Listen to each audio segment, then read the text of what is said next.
Hello students, कैसे हैं आप लोग। आज हम आपके लिए लाए हैं क्लास 10th के लिए मोस्ट इम्पॉर्टेंट है मुक्तिदूत खंड काव्य, जिसके प्रमुख पात्र महात्मा गांधी जी हैं। इनका चरित्र चित्रण हर साल पूछा जाता है।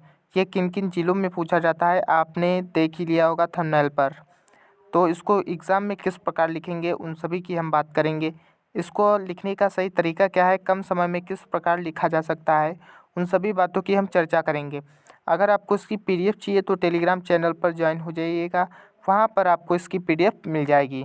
तो इसको किस प्रकार लिखेंगे, सबसे पहले तो आप इस लिखेंगे कि मुक्तिदूत खंड काव्य के प्रमुख पात्र महात्मा गांधी हैं। इनका चरित्र चित्रण निम्नलिखित है, या इतना भी लिख सकते हैं जिस प्रकार हमने लिखा है कि मुक्तिदूत खंड काव्य के प्रमुख पात्र महात्मा गांधी का चरित्र चित्रण, इस प्रकार आप लिख सकते हैं। फिर उसके बाद उत्तर में आप लिखेंगे खंड काव्य कि खंड काव्य कौन सा है, तो मुक्ति दूत। लेखक कौन है इसके, डॉक्टर राजेंद्र मिश्र। फिर आप लिखेंगे इनके नायक, नायक कौन है, महात्मा गांधी। तो इस प्रकार लिखेंगे, सबसे पहले आप लिखेंगे खंड काव्य, लेखक, फिर नायक। ठीक, इस प्रकार आप लिख सकते हैं। अगर आप इस प्रकार नहीं लिख सकते हैं, वैसे आपको सही रहेगा। अगर उस प्रकार नहीं लिखना चाहते हैं तो आप लिख सकते हैं डॉक्टर राजेंद्र मिश्र द्वारा रचित मुक्तिदूत खंड काव्य के नायक महात्मा गांधी हैं। गांधी जी की मुख्य विशेषताएं निम्नलिखित हैं, इस प्रकार भी आप लिख सकते हैं। उसके बाद अब हम पढ़ते हैं इनका खंड काव्य क्या है। इसमें आपको याद रखना है कि हेडिंग वाइज लिखना है। तो सबसे पहले आप हेडिंग डालेंगे अलौकिक दिव्य पुरुष। कवि ने गांधी जी को ईश्वर का अवतार बताया है, जो पृथ्वी पर दुखों का हरण करने के लिए आते हैं। जिस श्रेणी में राम, कृष्ण, बुद्ध, महावीर आते हैं, उसी कोटि में महात्मा गांधी का नाम भी लिया जाता है। उसके बाद आप सेकेंड हेडिंग डालेंगे महान देशभक्त। सेकेंड हेडिंग रहेगी आपकी महान देशभक्त। इसमें क्या लिखेंगे आप, गांधी जी महान देशभक्त थे। उन्होंने अपना संपूर्ण जीवन देश को स्वतंत्र कराने और जनता की सेवा में लगा दिया। उनका हृदय देशवासियों की दुर्दशा देखकर दुख से भर उठता था।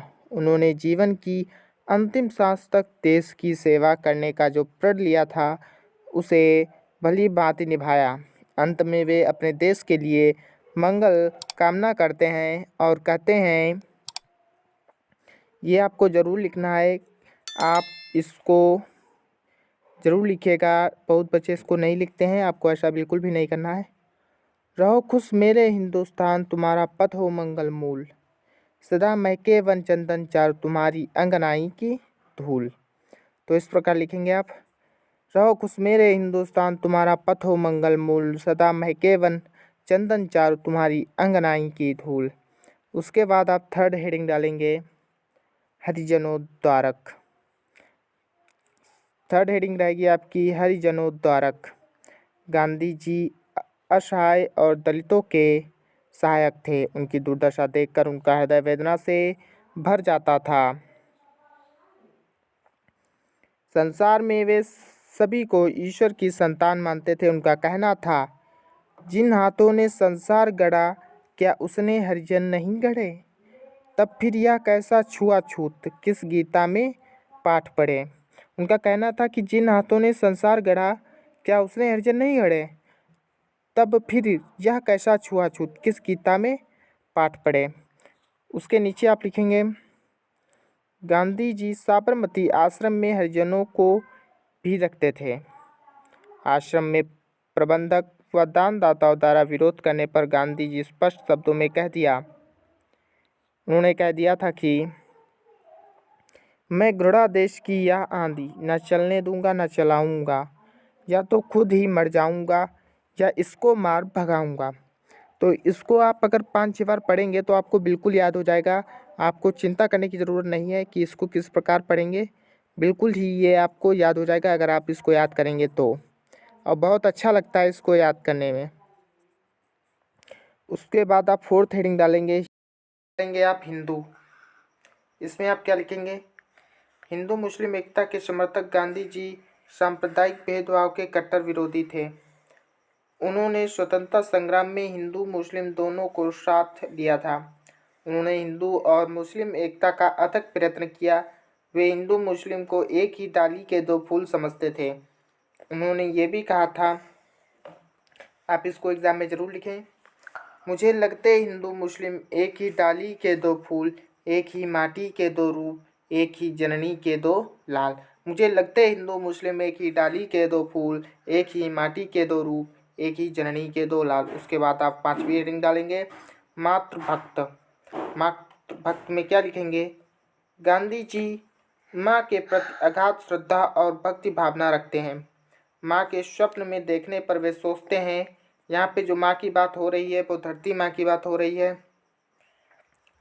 माँ के स्वप्न में देखने पर वे सोचते हैं, माँ जैसी कहीं नहीं ममता, और माँ की प्रेरणा से ही देश सेवा में जुट जाते हैं। गांधी जी ने उदारता, दया, परोपकार, सन्यासी आदि गुणों को अपनी माता से सीखा है।